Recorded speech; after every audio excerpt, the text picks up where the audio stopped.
మర్ర చెట్టు.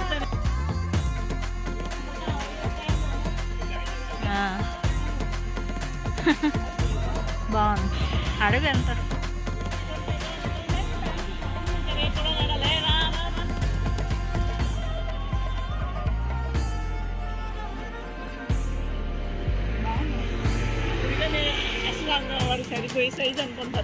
ఏది ఇది చూడు, చూడు, ఇది బాగుందా? బాగుంది, చాలా చలిగా అవుతుంది. ఎంత అడుగు? ఇదే వైట్ బాగున్నట్టుంది.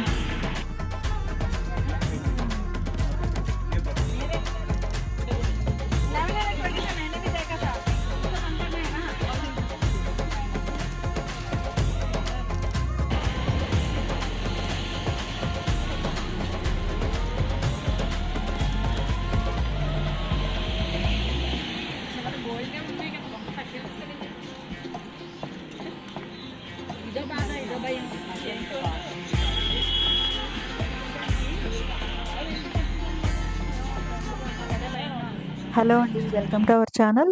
చూసారు కదండి, పోఖరాలో మేము చేసిన షాపింగ్ ఏరియా అంతా కూడా. నెక్స్ట్ డే మార్నింగ్కి ఇంకా వర్షం పడుతూనే ఉంది. సో మా బ్రేక్ఫాస్ట్ అయితే రెడీ అయిపోయిందండి.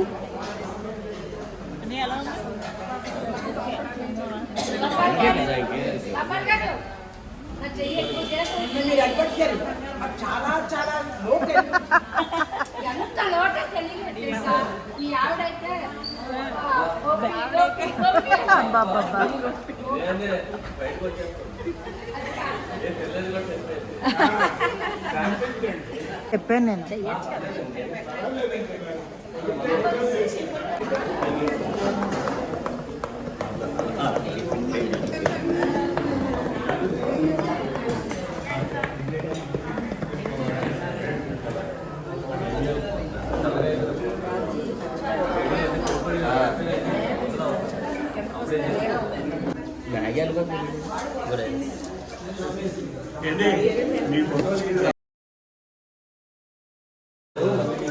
చాలు.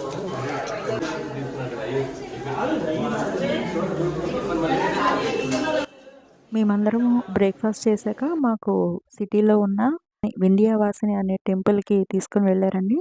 అక్కడ అన్ని రకాల టెంపుల్స్ అంటే శివుడు, విష్ణువు, రాముడు, ఇంకా కృష్ణుడు, ఇలా అమ్మవారి రూపాలు అన్నీ ఉన్నాయన్నమాట ఈ పెద్ద టెంపుల్లో.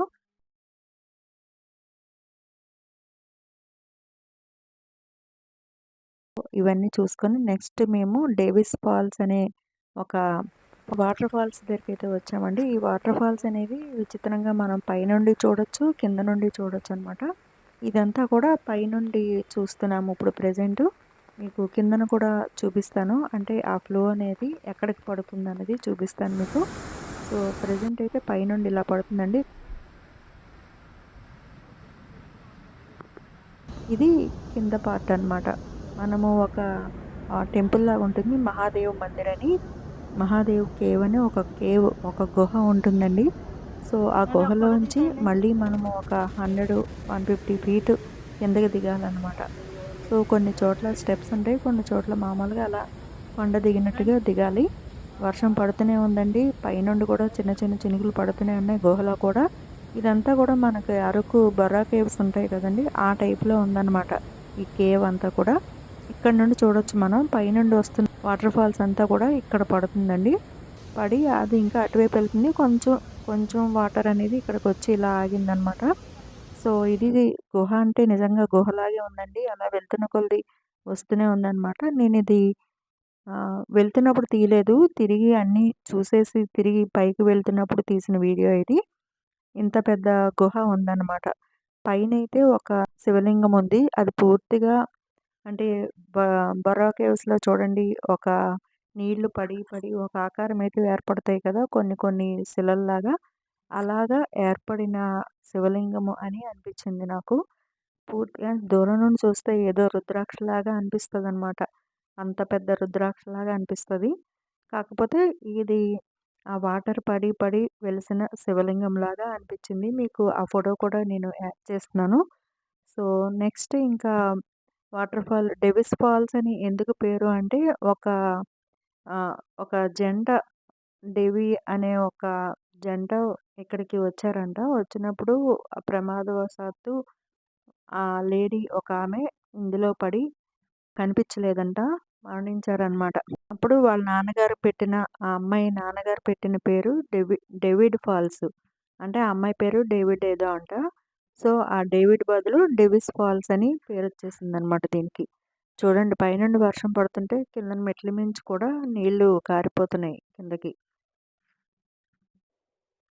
ఇదొక చూడదగిన ప్లేస్ అండి. డేవిస్ ఫాల్స్ అనేది. సో, అందరము కిందకెళ్ళొచ్చేసాము. అప్పటికి ఫుల్‌గా రెయిన్ పడుతూనే ఉంది ఆ రోజంతా కూడా. ఇది డేవిస్ ఫాల్స్ తాలూకు పైన టెంపుల్ అన్నమాట. మహాదేవ్ గుహ అని కూడా అంటారు.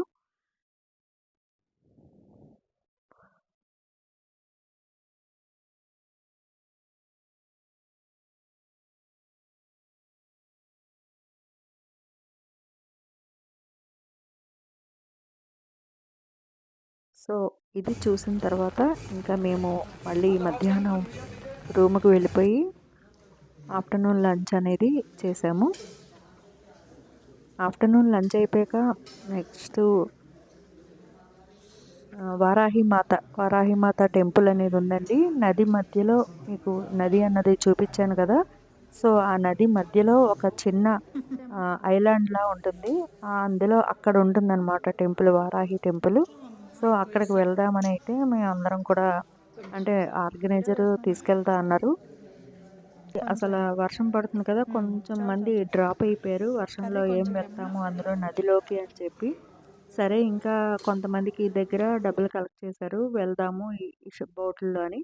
రూ. 75 అని చెప్పి మా దగ్గర తీసుకున్నారండి. అంటే బోట్‌కి రూ. 75 మనిషికని. కానీ అది వేరే ప్లేస్ నుండనమాట. మేమైతే ఇంకా మా హోటల్ నుండి కనిపిస్తుంది గదా! నది అన్నది. సో, అలా ఆ హోటల్ నుండి మేము ఐదుగురం కూడా నడిచి వచ్చేసాము లేక్ దగ్గరికి. మేము వెళ్తాము. ఈలోగా మీరు వస్తారో రారో చూసుకోండి అని చెప్పి అంటే కొంతమంది డ్రాప్ అవుతున్నారు. ఇంకెందుకు వెళ్ళడం అన్నట్టు మాట్లాడుతున్నారు. ఇంక సరే మేమొచ్చింది అందులోని వరాహమిమాత టెంపుల్ చూడాలని చాలామందికి అనిపిచ్చింది మా దాంట్లో. అందుకని మేమింకా బయలుదేరొచ్చేసామనమాట. మేము వెళ్ళగలిగితే వెళ్ళిపోతాము మేము డైరెక్ట్‌గా అని చెప్పి. ఈ నది దగ్గరికొచ్చేటప్పటికి ఇక్కడ మనకి టికెట్లు పెట్టి ఇలా బోట్స్ అనేవి ఉన్నాయండి. చిన్న బోటయితే 900 చెప్పారు. అలాగే పెద్దది మేము తీసుకున్న ఈ పెద్ద బోటయితే 1600 పడిందండి. మా ఐదుగురికి కూడా. సో, అంటే అటు ఇటు కూడా కలిపనమాట. ఇక్కడ నుండి ఈ బోట్‌లో వెళ్ళాలన్నా 25 మినిట్స్ దగ్గర టైం పట్టింది. అలాగే ఇక్కడ అంటే మోటార్ బోట్స్ ఏముండవు. వీళ్ళు పెడల్స్‌తో తొక్కుతారు ఒక డ్రైవరు. సో, ఒక సింగిల్ మనిషి మాకు తీసుకొని వెళ్లారు. ఈ బోట్‌లో నాకు తెలిసి 6గురు, 10 మంది కూడా వెళ్ళొచ్చు. కానీ మేము ఐదుగురం వెళ్ళాము. కృష్ణమూర్తి గారు, పాపారావు గారు వస్తా అన్నారు గానీ, మళ్ళీ వాళ్ళు కూడా ఇక్కడికొచ్చిన తర్వాత డ్రాప్ అయ్యారనమాట. సో, ఈ డ్రైవర్ ఇలా పెడల్‌తో తొక్కుతూ మాకు తీసుకొనెళ్లారు. ఫుల్ వర్షం పడుతుంది. కొంచెం నది మధ్యలోకెళ్ళిన తర్వాత ఇంకా రెయిన్ అనేది పెరిగిపోయిందనమాట బాగా. చాలా పెద్దదయిపోయింది. ఇంకా అందరికీ కొంచెం మళ్ళీ ఇంకా రిస్క్ చేశామా, వర్షంలో వచ్చి రిస్క్ చేశామా అన్న ఆలోచన అయితే వచ్చింది మా అందరికీ కూడా. దుర్గమాంగి దుర్గమాత దుర్గమా దుర్గమేశ్వరి దుర్గభీమా దుర్గభామా దుర్లభా దుర్గధారిణి నామావళి నిగమ్యా మమ్మానః పటేశ్వర భవిష్యత్ సంశయః या देवी सर्वभूतेषु दया रूपेण संस्थिता नमस्तस्यै नमस्तस्यै नमस्तस्यै नमो नमः या देवी सर्वभूतेषु क्षुधा रूपेण संस्थिता. సో, ఈ వారాహిమాత టెంపుల్ అనేది ఒక ఐలాండ్‌లో ఉంటుందండి. నది మధ్యలో ఉంటుంది. నేను లేక్ అంటున్నాను, నది అంటున్నాను అని అనుకోకండి. ఇది లేకే. ఖచ్చితంగా ఒక లేక్ అన్నమాట సరస్సు. సో, సరస్సు మధ్యలో చూసారు కదా! ఎదురుగుండా మీకొకటి చూపిస్తాను. ఆ ఐలాండ్‌లో అమ్మవారనేది ఉంటుంది. చూడండి ఇదే ఐలాండు. ఇక్కడికి మనం వెళ్ళాలన్నమాట. మేమొచ్చిన దగ్గర నుండి వెళ్తే 25 మినిట్స్ పట్టిందండి. అది కాకుండా వేరే రూట్ కూడా ఉంది. ఆ రూట్‌లో ఎళ్తే 5 మినిట్స్‌లోనే వెళ్ళిపోవచ్చనమాట. నాకు తెలిసి దానికే రూ. 75 తీసుకుంటారు. మా గ్రూప్‌లో వాళ్ళు వీళ్ళు నలుగురు కూడా ఇలా ఈ చిన్న బోట్‌లో వెళ్ళొచ్చేసారు. మనిషికి 200 తీసుకున్నారంట ఈ బోట్‌లో వీళ్ళకి. వాళ్ళైతే ఆల్రెడీ వెళ్ళొచ్చేసారు. మేము వెళ్ళేటప్పటికి అసలు అక్కడ ఐలాండ్‌లో అన్నది ఎవరూ లేరు. వర్షం పడుతుంది కదండీ! సో, ఎవరు లేరనమాట. చూడండి ఎంత పెద్ద వర్షం పడుతుందో. మాకు ఈ టైంలో కొంచెం భయం అనిపిచ్చింది. అంటే రిస్క్ చేసి వచ్చామా అని అనిపిచ్చింది. కానీ అమ్మవారి మీదే భారం వేసి ఇంకా డ్రైవరు ఆయన బానే ఉన్నారు. తీసుకెళ్ళడానికి రెడీగా ఉన్నారు. టికెట్స్ కూడా వీళ్ళు గవర్నమెంటే కదండీ! కాబట్టి వాళ్ళకి తెలుస్తుంది గదా! ప్రమాదమో కాదో. సో, ప్రమాదం లేదనుకుంటేనే వాళ్ళు కూడా టికెట్స్ అనేవి ఇస్తారు. మేము ఎంత ఈ పెద్ద బోట్ తీసుకున్నా కూడా అంటే పైన టాప్ అది ఉందని ఈ బోట్ తీసుకున్నాము. ఎంత తీసుకున్నా కూడా వర్షంలో అనేది గొడుగులు వేసుకోవాల్సొచ్చింది. అందరం కూడా కూర్చుంటే. అంతా తడిసిపోయింది యాక్చువల్‌గా. కానీ ఇలాగే వెళ్ళి వచ్చేసామనమాట. అంటున్నాను. అంటే అలసిపోలేదు. ఆరామ్‌సే తొక్కుకున్నాడు అంటున్నాను.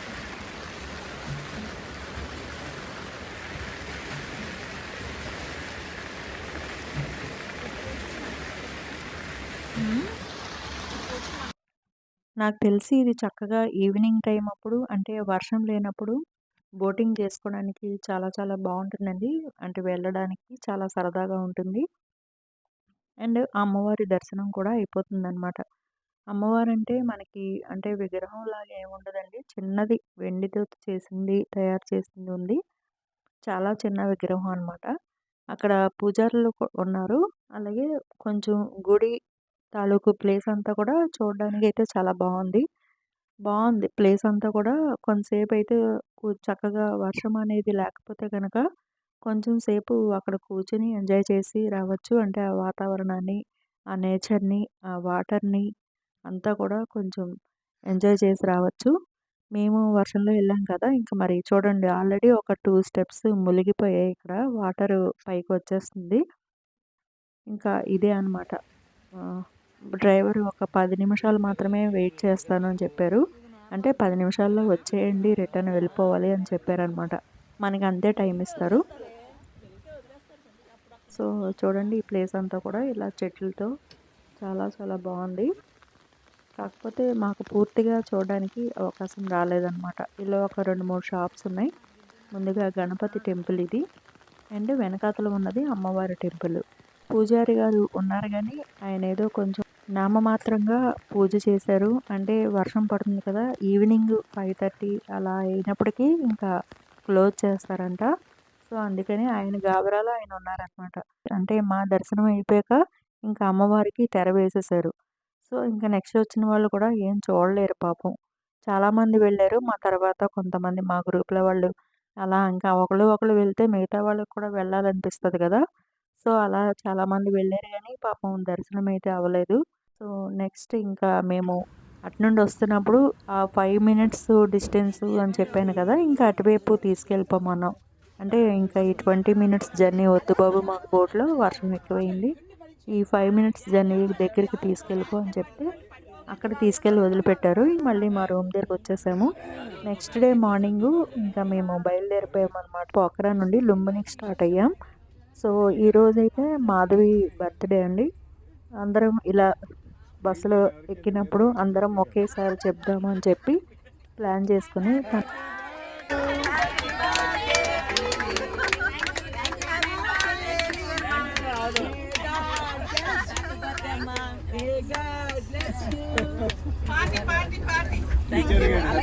కాదు.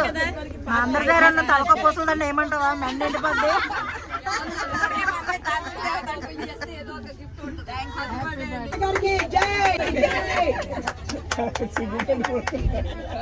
తన బస్ ఎక్కిన వెంటనే ఇలా విషెస్ చెప్పామన్నమాట. సో, మా ప్రయాణం అయితే మళ్ళీ ఘాట్ రోడ్‌లో మొదలైంది.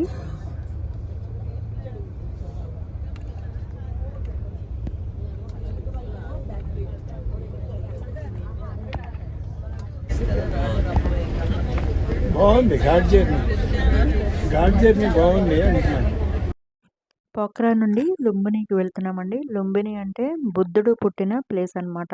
ఇంకా వెళ్తున్న తోవంతా కూడా ఇలా వాటర్ ఫాల్స్‌తో, లోయలతో చక్కగా ఈ గ్రీనరీతో చూడండి. ఒక మధ్యలో అంత పెద్ద ప్లేస్‌లో ఒక చిన్న పెంకుటిల్లు. చుట్టూరా పచ్చని తోట. ఇలా లోయల్లో మంచుతో చాలా బ్యూటిఫుల్గా ఉందండి ప్లేసు. కాకపోతే ఆఫ్టర్నూన్ అంటే మేము బయలుదేరినప్పటికి 9 o'clock అలా బయలుదేరాము. సో మధ్యాహ్నం మాకు 12:30కి మధ్యలో లంచ్ బ్రేక్కి ఆపారు. అంటే పోఖరాలోనే ఇంకా వండేసి అక్కడే వంట చేసి తీసుకొచ్చేసారు. 12:30కి ఒక హోటల్ దగ్గర ఆపి అప్పుడు మాకు భోజనాలు పెట్టారు. భోజనాలు చేసిన తర్వాత మాకు అసలు కష్టాలు స్టార్ట్ అయ్యాయండి. అంతవరకు సాఫీగా జరిగిన మా ప్రయాణంలో కొంచెం కష్ట నష్టాలనేవి ఈ లుంబినికి వెళ్ళే తోవలో మాకు ఎదురయ్యాయి. సో అవేంటో నేను నెక్స్ట్ వీడియోలో చూపిస్తానండి. ప్రస్తుతానికైతే గుప్తా గారు మాట్లాడుతున్నారు. అష్టచిరంజీవులు అని ఒక వర్డ్ చెప్పి ఆ అష్టచిరంజీవులు ఎవరన్నది చర్చించుకుంటున్నారనమాట. ఈయన కామెడీగా ఆయన అందరినీ కూడా అక్కయ్య గారని పిలుస్తారు. వయసులో చిన్నైనా పెద్దయినా కూడా అందరినీ అక్కయ్య గారు అని పిలుస్తారనమాట. మరి బలిచక్రవర్తి, మూడు ప్రహ్లాదుడు, కృపాచార్యులు, వ్యాసుడు, ఆంజనేయుడు, ప్రహ్లాదుడు, మార్కండేయుడు రాశారు. మార్కండేయుడు, వ్యాసుడు రాశారు అక్కయ్య గారు. అయిపోయి 8 అష్టచర్య 7 వచ్చాయా? మీరు 3 చూపించి 7 అంటే